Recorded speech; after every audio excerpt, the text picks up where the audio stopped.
Yo, what's up, guys? So, it's Andrew here. Haven't done a review in a while, and figured I reviewed two movies this week that kind of caught my eye a little bit. And one of them is one of the Spike Lee movies that nobody really talks about, which is Bamboozled.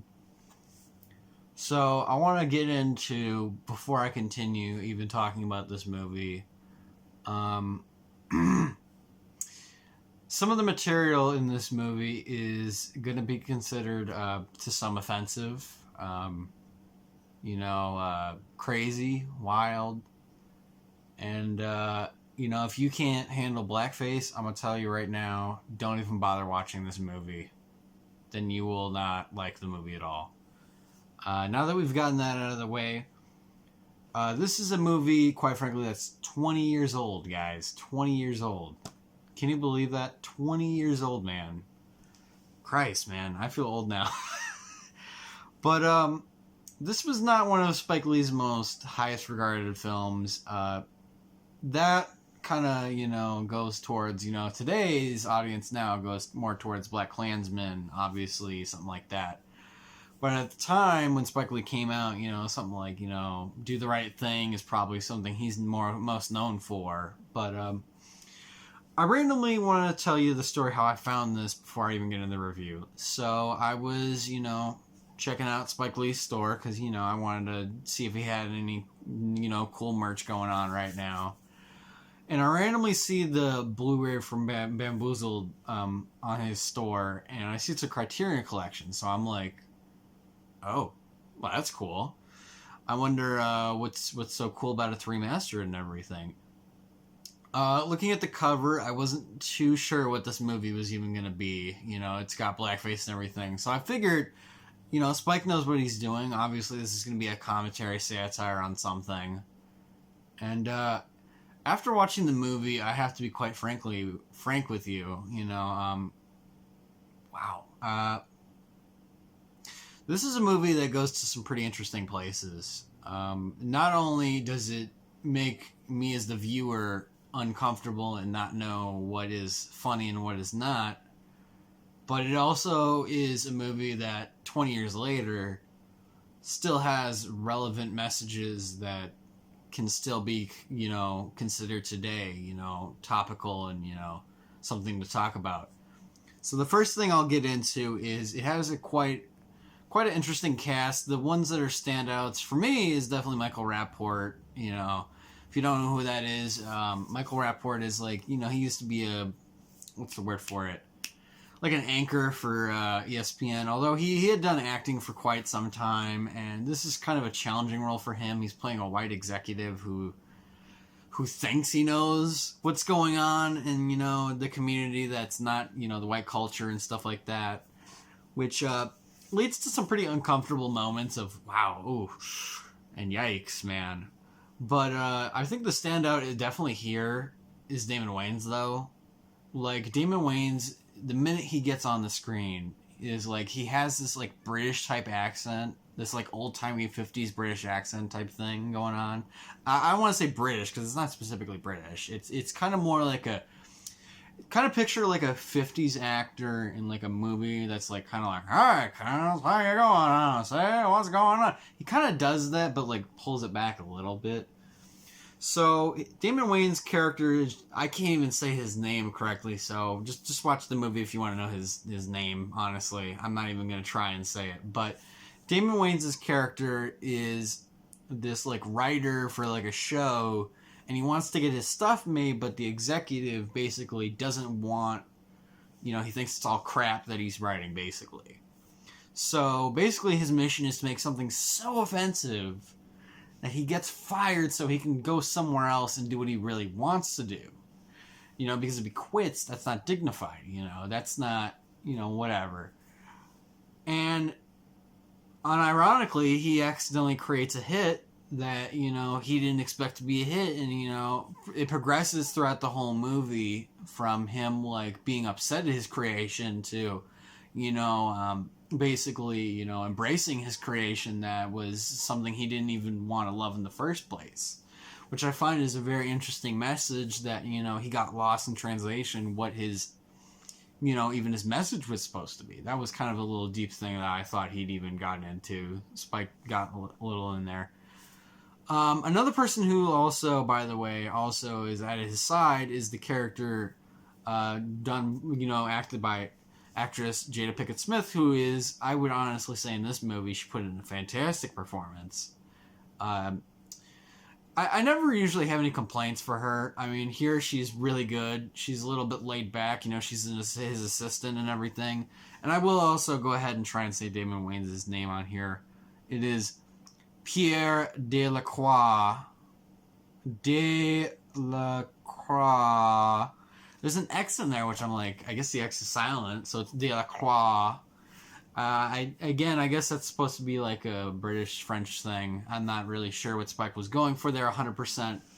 I think what Spike was going for with his character, though, was definitely somebody who wanted to act like they cared about the cause for the camera, but then, you know, transition to not caring about the cause and getting lost in their vision.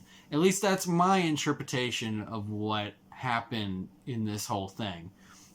Because there's even film schools that, you know, love this movie, and, you know, when I did research on this movie to see what the hell this thing even was, is, you know, it is a satire, obviously. But I think the beauty of Bamboozled is it's a satire that, you know, for different people, you know, for like somebody like me, you know, somebody who's Caucasian, I don't know what scene is going to be particularly very funny to me, because am I supposed to laugh at the, you know, at the scenes that are going on, you know?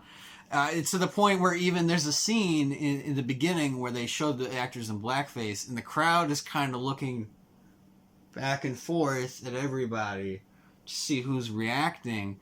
And according to Spike Lee on the documentary, he had even not told the extras in the crowd that they were going to come out in blackface. And I'm like, yeah. No, I could see how that's confusing, as like you just have these extras sitting here waiting for something, and, you know, maybe they hear it's Spike Lee, and they're like, oh, you know, what is this? You know, this has got to be cool, man.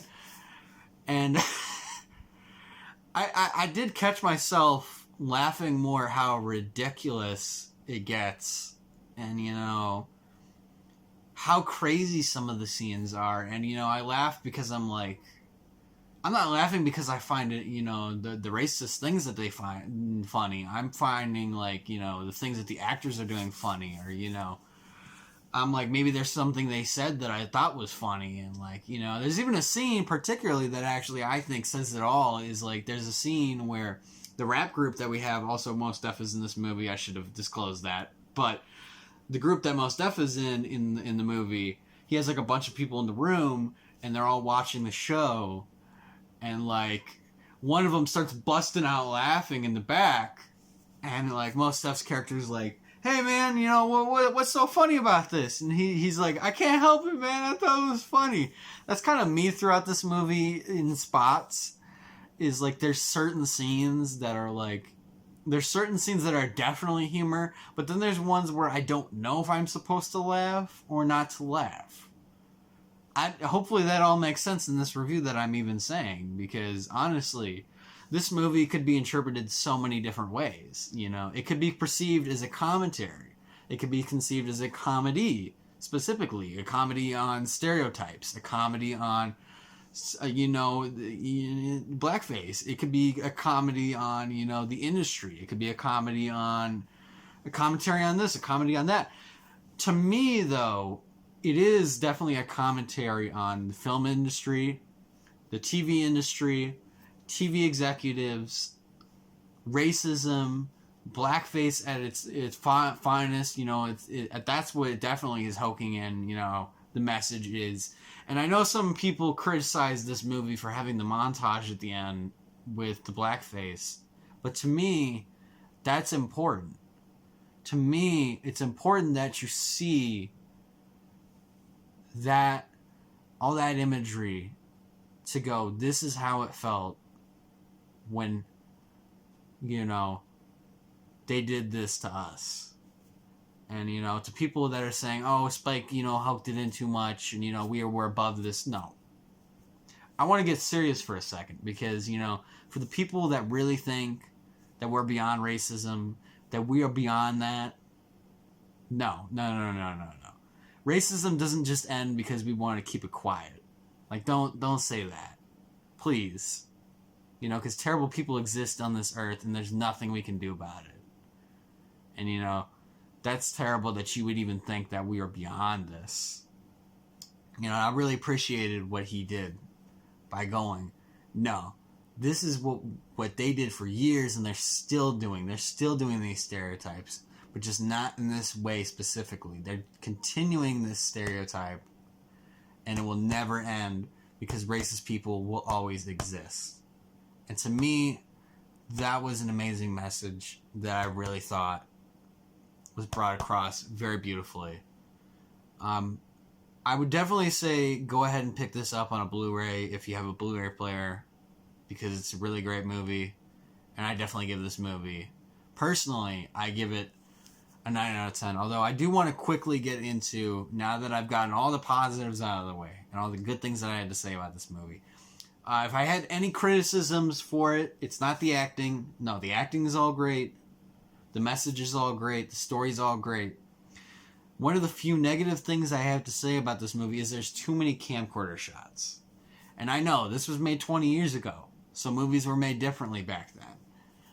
But it is a little alarming when I see the camcorder shots that are separate from the original cameras. Now, granted, I'm not saying it doesn't work for the whole film, because there's a lot of scenes, like, the one where they're closing up on the actor in blackface, and you see the sweat on his face. That's a good shot with the 16mm, for sure. There's a lot of great shots in here, that look fantastic. And there's a couple that, in my opinion, didn't look so great, but that's a nitpick. I still love this movie from beginning to end. I love the message it has. I love everything about it. I know Spike Lee has been criticized for technical aspects, and I will criticize it slightly in the technical aspect, just a little bit. But really, realistically, a lot of the camera shots are fantastic in this still. But some of them don't look great, and that's okay. I'm not going to rag this movie too much. It's a 20-year-old film. It's not like CGI crappy shots or anything, so, I can't be too rude. So my final rating for Spike Lee's Bamboozled is a 9 out of 10. Now, I do want to say, disclaimer, for anybody who wanted me to edit in any clips in here, any pictures, I will be doing that a little bit, but I don't think I will be showing any of the blackface imagery. I'd rather you experience that part for yourself, because none of that happens until after the 30-minute mark. So I will be editing a couple clips of, a couple pictures of, Damon Wayans and stuff like that, but I don't see a reason to put that in this review. So the final rating is a 9 out of 10, and I hope you guys enjoyed this review that I did here. Drop a like if you liked it. Give me a comment. That's all, guys.